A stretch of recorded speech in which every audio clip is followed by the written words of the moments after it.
Shalom. Selamat hari Minggu teman-teman pra remaja HKBP Sutoyo. Apa kabar? Semua sehat kan?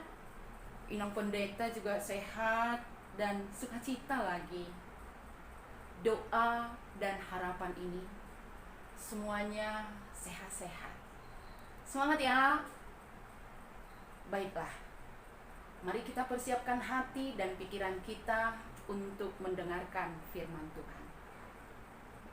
Damai sejahtera Allah yang melampaui segala akal, itulah yang memelihara hati serta pikiranmu di dalam Kristus Yesus Tuhan kita.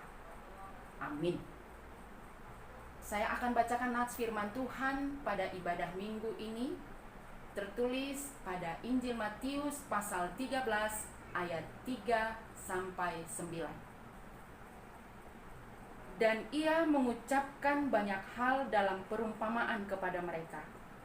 Katanya, adalah seorang penabur keluar untuk menabur.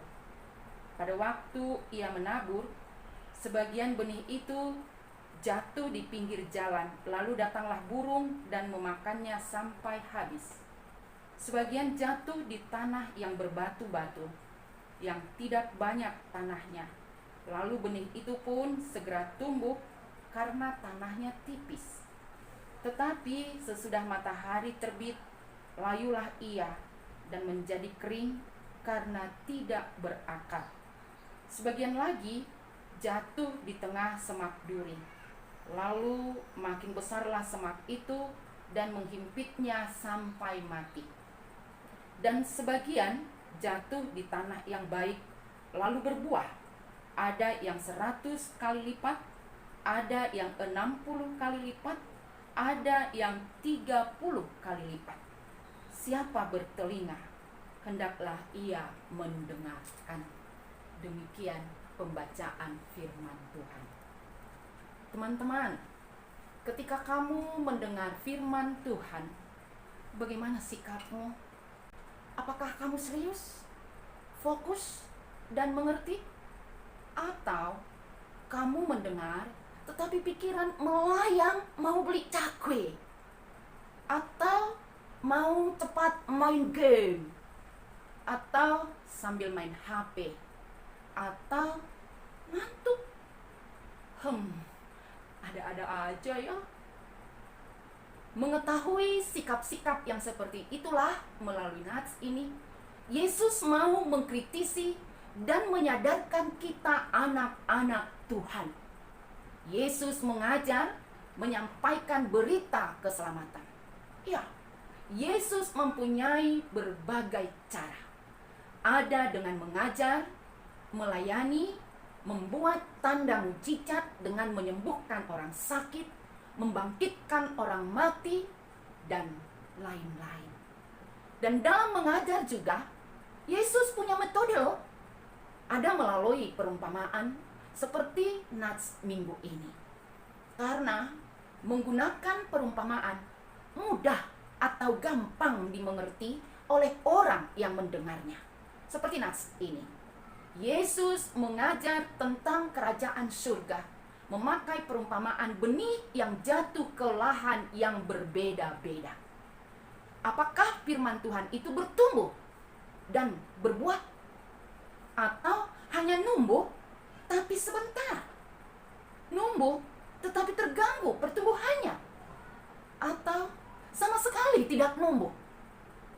Teman-teman pra remaja HKBP Sutoyo, dalam perumpamaan itu Yesus mengumpamakan bahwa penabur itu adalah Allah.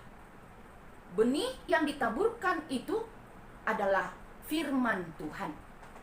Lahan atau tempat jatuhnya benih itu adalah hati orang yang menerima firman Tuhan. Dengan perumpamaan itu, ada 4 macam gambaran tempat jatuhnya benih, yaitu hati kita ketika mendengarkan firman Tuhan. Apa saja itu? Yang pertama, jatuh di pinggir jalan.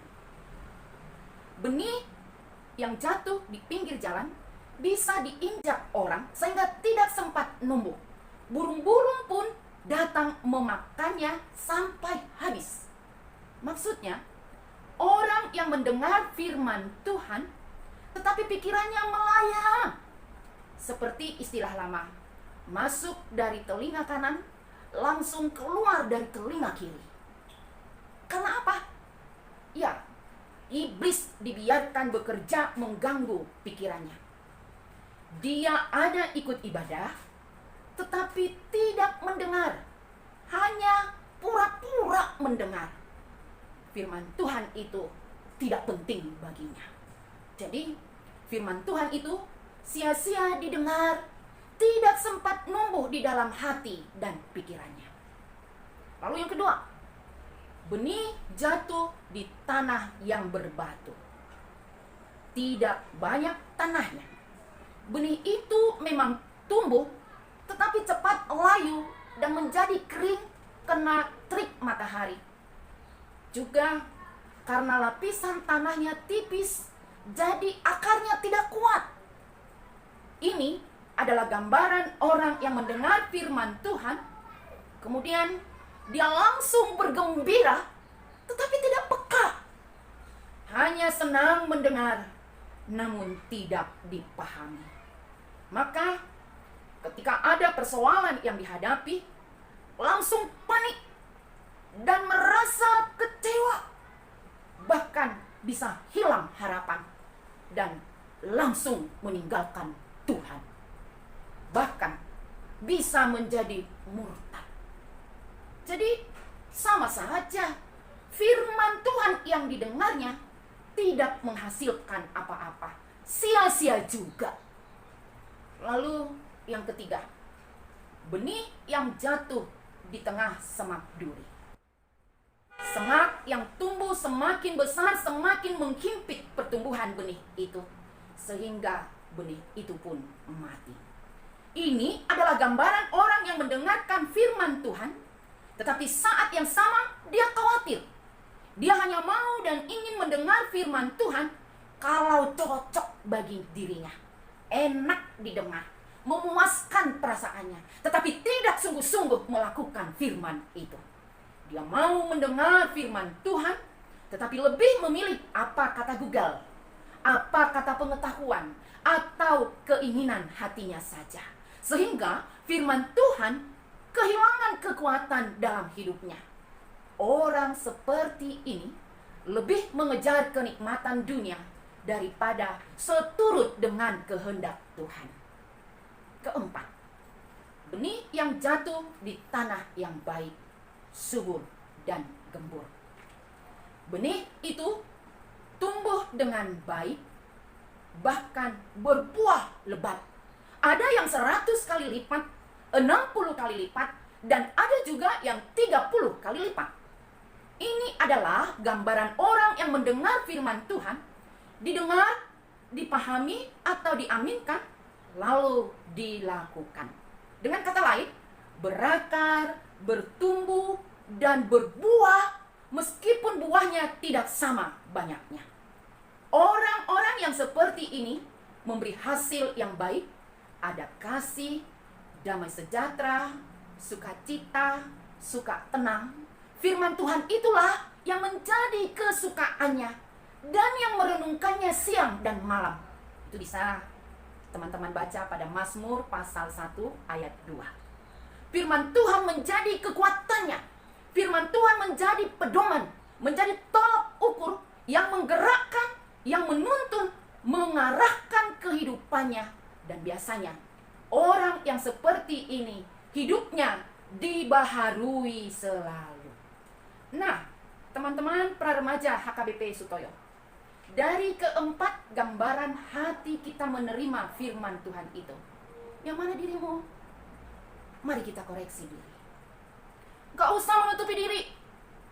Namun, sesuai dengan minggu hari ini disebut Quasimodogenity, yang artinya seperti bayi yang merindukan air susu yang murni, yaitu ASI, air susu ibu, untuk mendukung tumbuh kembang dan kesehatan bayi dan mencukupi kebutuhan gizi harian si bayi.